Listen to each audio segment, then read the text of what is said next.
Al, we meet our second band of sevener Member? member. Band of sevener. Band of Sevener. Yeah, Sure. I like it. our It's second like one. a Actually, boy we band. meet two and three this week, 2 and 3. technically. Yeah, you're right. Although we only meet the third one very briefly.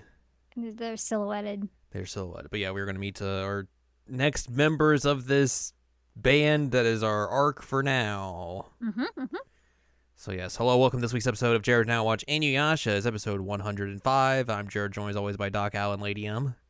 Hello. We are discussing episode 103, or season 4, episode 21, entitled "The Band of Seven Resurrected," Resurrected! Exclamation point. because they have been resurrected. Resurrected!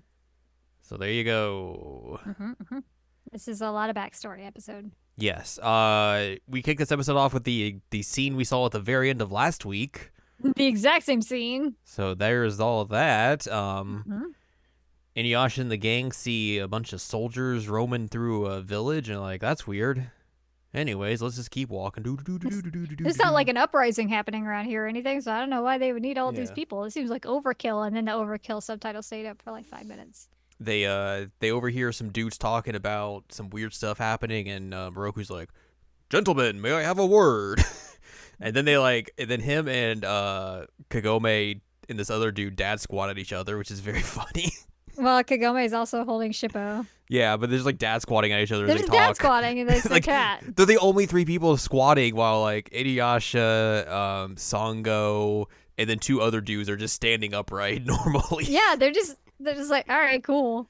It's very odd that this is how they decided they needed to talk to each other. But yeah, these dudes tell them about basically the origins of the Band of Seven, how they were a group of mercenaries who loved killing, and they were very dangerous, and then Particularly brutal about it. yeah, and then they got too dangerous, so they had to be taken down, and they beat up a bunch of dudes, and then eventually they got caught and beheaded, and then they were buried at the foot of the mountain, and we put a tombstone there, and that's where they've been. And oh no, we think they've gotten out because the stone there split in two, and that's not good.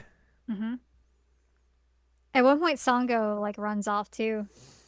Yeah, I think it's like after they leave, they finish talking to those fellas. That They're makes just sense. they're just walking more, and then Kagome notices a jewel shard in the distance, and then Kirara like jumps off of Sango's shoulder and transforms like, "I'm off!" And Sango's like, where are you going? Let's go, I guess." Going with you. They fly away, and then they run into Kohaku, who is like, "Oh, I remember this lady. Oh no, I'm evil. I must defeat you. I must kill you." You know the same thing that happens every single time she finds Kohaku. And she's always very sad and like, "Kohaku, no, the bees, No. you're still under his spell." There was some weird subtitle weirdness here. Like, they just got like one Yeah. line wrong. It was like 2 lines that were just completely different lines. Yeah, which is, everything else in this episode was fine, so that was very bizarre. It was really, Um, really weird. But yeah, he has to fight her because he doesn't want to remember and anything. And she's very sad because he still doesn't remember her and all this. And then someone's vaping in the forest, and they have to leave. He's like, you know that woman? He's like, We run into Jakotsu, who is in the way of the traveling band of warriors, mm-hmm. and the warriors basically learn that Jakotsu is the specter that they're hunting for, so they shoot him. Guns. He gets shot, and he's like, "Oh, this must be one of them guns I've been hearing about." And then he just basically brutally murders all of the warriors. Right, which I had to Google because I wasn't sure like when matchlock guns were introduced to Japan, but apparently they were introduced about 7 years before the plot of Inuyasha, so it does make sense. Historically accurate. Historically accurate. I was actually surprised because I was like, wait a minute, were guns around at this point? Because I didn't think they were, but I was not correct. When is Inuyasha supposed to take place? Like, year wise? 1550s and 1560s, I think. Okay. Yeah, that sounds right. So there's that.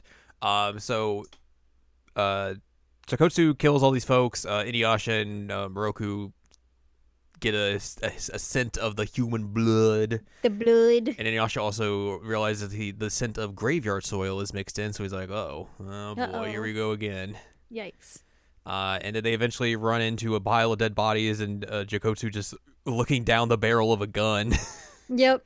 Just like eyeballing it, like, this is interesting. I'll take this along to my brother.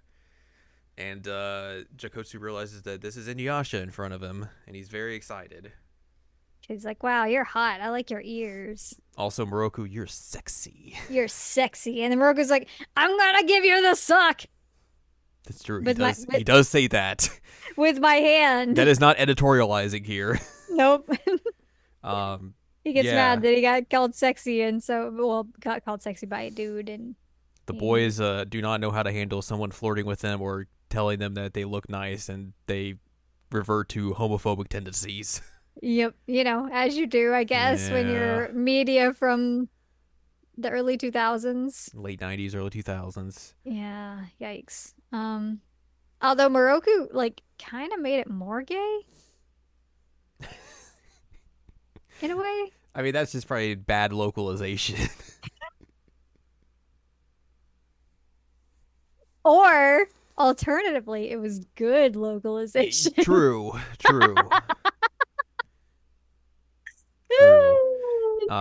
So Inuyasha and Jakotsu fight. Jakotsu has this cool snake bendy sword that Inuyasha has to figure out how to deal with it, and is not having a good time with it. And then Sango re-shows up and hits the sword with the boomerang and ties it all up, and that allows Inuyasha to run in and just sucker punch Jakotsu. Yep. She was like, that hurt. That wasn't very nice. Like, when Jakotsu's like, oh, you wench. How dare you interfere? Doesn't like the ladies. Wench. Does not like the ladies at all. So yeah, we continue fighting here, and then Smoke Man shows up, and is like, again. I'm here. That is Mukotsu, by the way. We will deal with him next episode, but he shows up here at the end and is like, hello, I'm vaping here. Also, at one point, Jakotsu attacks Inuyasha, and Inuyasha blocks the attack. He's like, wow, this didn't even give me time to block. I was like, what? Yeah, that was weird. It's weird. You literally just blocked it. But yeah, that's this episode in a nutshell. Not a whole lot happens. It's just build up, basically. A lot of build up and some backstory, and then a little bit of a fight. Just a smidge. Yeah, we got the first opening again, which was very nice. Love to hear it. No. Hey. No. Hey. No. We got no notes and trivia except for Al said that she has no recollection of this arc at all. I have no recollection of this arc. I don't remember anything about it. So it's basically either I will remember it as we go, or I'm just getting a fresh new arc of Inuyasha because my brain is like, I don't remember things that happened 20 years ago. Which is fair. Yeah, that's fair. I mean, but the sad thing is I've watched Inuyasha since 20 years ago. But there's a lot of this series. There's a lot of it, yeah. There's that too. There are other arcs that are definitely memorable to me. Yeah. So next time we will be discussing episode 104 entitled The Stealthy Poison Master Mukotsu. Kagome is going to get kidnapped and Sesshomaru shows up, ? Probably not. I'm going to guess this is like a hallucination or something. And this man vapes a lot. This man does vape a lot. He's going to tell you all about how he vapes. He's going to really want to learn about his rig and everything. Yeah, he wants you to know. Oh, man. But that's going to do it for us this week. If you'd like more from us, head on over to seasonalanimecheckup.com or sac.cool is where you can find past episodes of this podcast and other podcasts like Seasonal Anime Checkup OVA. You can also find columns and reviews on the site as well. If you'd like more from Ann Ladium, go to annladium.com. She's got columns and reviews. You can follow us on Twitter and TikTok at Anime Checkup. You can follow us on Blue Sky at seasonalanimecheckup.com. And you can buy our books, One Shiny Moment, A Critical Analysis of Love, Life, Sunshine, Hot Tubs, and Pac-Man on Amazon.com.